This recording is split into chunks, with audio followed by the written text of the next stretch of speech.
The United States held its first national election day of the President Trump era on Tuesday, giving Americans a chance to see how the political reality has shifted in the last year.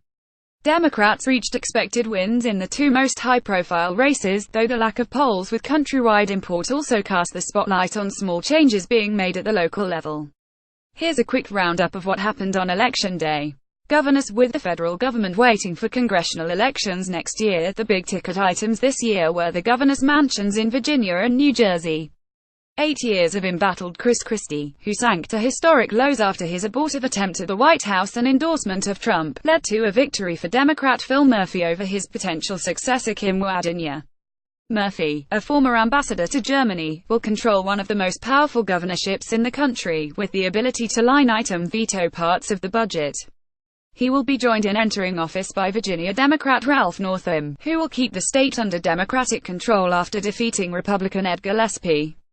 Mark Wilson. Getty Images. Gillespie had tightened polls in the run-up to the election after beginning to focus on issues such as immigration and receiving backing from Trump, though only ended up receiving about 45% of the vote.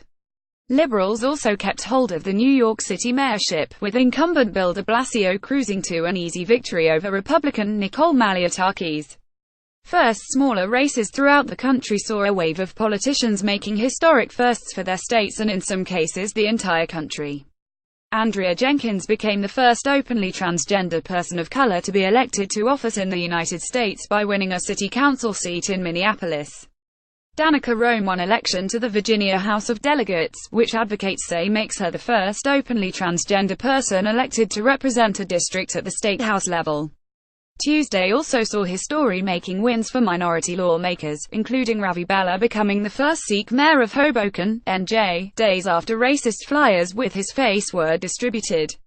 Andrea Jenkins for Ward 8 via New Jersey also elected longtime Assembly member Sheila Oliver as lieutenant governor, which will make her the first black woman to hold the position.